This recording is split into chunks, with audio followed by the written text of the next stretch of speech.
मंगलवार ठारू राज्य सारा आरंभ होईछि मैट्रिक छात्र छात्री परीक्षा। चलित वर्ष पुरी जिल्ला रे 21,000 छात्र छात्री मैट्रिक परीक्षा देउछंती। मात्र प्राय 300 परीक्षार्थी अनुपस्थित थिबा प्रथम दिन रे लक्ष्य करा जायछि। पुरीर परीक्षा केन्द्र गुड़िकरे कड़ा सुरक्षा व्यवस्था करा जायछि। परीक्षार प्रथम दिवस रे छात्र छात्री माने ओडिया मातृभाषा परीक्षा देइछंती। परीक्षा को सुनियंत्रित करबा पई जिल्ला शिक्षा अधिकारी द्वारा स्वतंत्र स्क्वाड गठन करा जाई परीक्षा केन्द्र गुड़ी को जांच करा जाउछि। प्रत्येक केन्द्र रे श्रृंखलित परीक्षा चलिथिबा बेले बाघमुंडा हरिहर नोडाल हाई स्कूल जनैक शिक्षयित्री सीताराणी जेना मोबाइल नै परीक्षा केन्द्र को जाइथिबारु तांको उपरे श्रृंखलागत कार्यानुष्ठान ग्रहण कराजिबो बोली डीईओ विश्वजित घोष प्रकाश करछंती।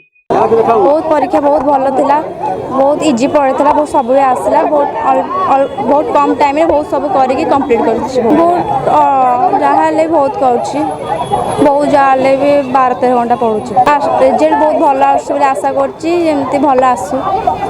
आज आम क्लास 10 फास्ट एफएलओ थिला ओडिया एग्जाम आउ बहुत ही बढ़िया एग्जाम। आमर फास्ट ऑब्जेक्टिव दीटा 50-50 मार्क थिला।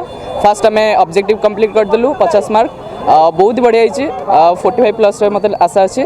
देन एग्जाम बहुत बढ़िया आज 10th तो मातृभाषा ओडिया थिला जोटा कि सबुठ फेवरेट मोर आउटा सबुठ मस्त माने सबुठ बढ़िया आमर बहुत भल व्यवस्था थिला एठारे। आउ सब टीचर माने आम सब बहुत माने फ्रेंडली मिसुथिले, बहुत खुशी लागुथिला, माने लागुन थिला जे एटा आम स्कूल टू माने अलगा बोली। आउ परीक्षा तो बहुत भल होईची,